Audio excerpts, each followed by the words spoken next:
नमस्कार दोस्तों, मैं हूँ रजत सचदेवा। दोस्तों, जैसा कि हम सब जानते हैं कि अब हम स्किल इंडिया पोर्टल से स्किल इंडिया डिजिटल पे मूव हो चुके हैं। तो जितना भी आपका कैंडिडेट का ट्रेनिंग डेटा है, असेसमेंट सर्टिफिकेशन है, प्लेसमेंट डिटेल्स है, वो अब स्किल इंडिया डिजिटल के प्लेटफॉर्म से ही अपलोड किया जाएगा। तो दोस्तों, स्किल इंडिया डिजिटल पे अगर आपको लॉगिन करना है, तो सबसे पहले आपको स्किल इंडिया डिजिटल वेबसाइट पे जाना है, जिसका यूआरएल है skillindiadigital.gov.in। जैसे ही आप इस वेबसाइट पर आएँगे, आपको यहाँ 2 ऑप्शन दिखेंगे रजिस्टर और लॉगिन। अगर आप रजिस्टर पे क्लिक करते हैं, तो वो अब आपको as a new registration process में लेके जाएगा। लेकिन अगर आप एनएसडीसी के पुराने फंडेड, नॉन फंडेड या फिर आपके पास पहले से ही टीपी आईडी है, तो आप कैसे लॉगिन कर सकते हैं, वो मैं आपको इस वीडियो में आपको बताऊँगा। तो दोस्तों, सबसे पहले आपको लॉगिन पे क्लिक करना है। लॉगिन पे क्लिक करने के बाद आपको पार्टनर पे क्लिक करना है। पार्टनर पे क्लिक करने के बाद आपको login as a training partner पे क्लिक करना है। जैसे ही आप यहाँ क्लिक करेंगे, आपको यहाँ पर जो है वो मोबाइल नंबर माँगेगा। तो दोस्तों, आपको यहाँ पर इस एक चीज़ का ध्यान रखना है, आपको मोबाइल नंबर वही डालना है जो आपकी पुरानी टीपी आईडी से लिंक है।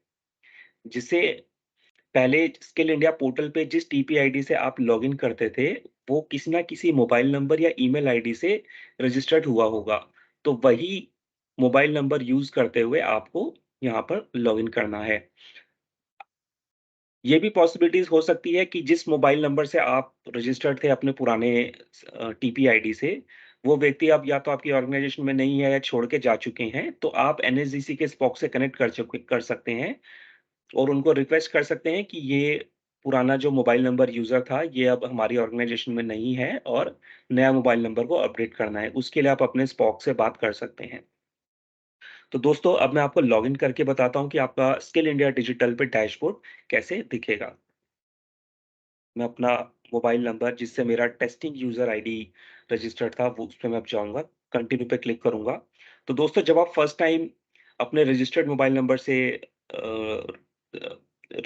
लॉगिन करेंगे, तो सबसे पहले वो आपसे पूछेगा कि आप अपने 4 डिजिट का जो पासवर्ड है, उसको सेट कीजिए। तो मैंने पहले ही सेट कर दिया, इस वज़ह से मुझसे वो यहाँ पर पासवर्ड माँग रहा है। तो मैं यहाँ पर अपना पासवर्ड डाल देता हूँ, जो मेरा 4 डिजिट का कोड है। उसके बाद मैं इस पे लॉगिन पे क्लिक करूँगा। लॉगिन पे क्लिक करने के बाद दोस्तों, स्किल इंडिया डिजिटल पे डैशबोर्ड आपको कुछ इस तरीके से दिखेगा। जैसा कि आप देख पा रहे हैं कि number of training centre 4, skilling programme 1, number of batches 14। तो दोस्तों, ये फिगर्स जो आ रहे हैं, ये आपने स्किल इंडिया पोर्टल पे जो बैचेज़ बनाए थे, वो डेटा अब स्किल इंडिया डिजिटल पे फेच हो गया है। जैसा कि आप देख पा रहे हैं, स्पोक नेम रजत सचदेवा, ऑर्गनाइजेशन नेम रजत टेस्टिंग, ईमेल आईडी जो पुराने उससे रजिस्टर्ड था और आपका रजिस्टर्ड एड्रेस, वो अब स्किल इंडिया डिजिटल के डैशबोर्ड पे आपको यहाँ पर दिख रहा है। उसके साथ-साथ यहाँ पर और भी फीचर्स हैं, जो यहाँ पर दिए हुए हैं। तो दोस्तों, यहाँ पर एक बटन दिया हुआ है एक्सप्लोर नाउ, जैसे ही आप एक्सप्लोर नाउ पे क्लिक करेंगे, ये आपको पुराने जो स्किल इंडिया पोर्टल वाला डैशबोर्ड था, उसी पे ही आपको लेके जाएगा। लेकिन अब इसका यूआरएल चेंज हो चुका है, अब ये है skillindiadigital.gov.in। जैसे ही आप यहाँ आएँगे, आपको वही पुराना डैशबोर्ड आपको दिखेगा। माय स्कीम माय प्रोग्राम पे जाएँगे, आपकी जो स्कीम प्रोजेक्ट्स हैं, वो सारे आपको यहाँ पर दिखेंगे और आपके जो ट्रेनिंग सेंटर आपने पुराने बनाए हुए थे, वो सारे आपको यहाँ पर दिखेंगे। आपका टीपीआईडी भी जो पुराना था, वही सारा यहाँ पर आ रहा है और जैसे आप पहले ट्रेनिंग सेंटर बनाते थे, कोर्स बनाते थे, बैचेज़ बनाते थे, सब कुछ वैसा ही बनेगा। उस प्रोसेस में किसी तरह का कोई चेंज नहीं किया गया है।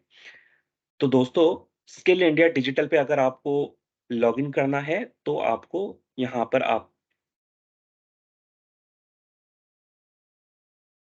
लॉगिन पे क्लिक करके आपको अपना रजिस्टर्ड मोबाइल नंबर यहाँ पर डालना है। Thank you.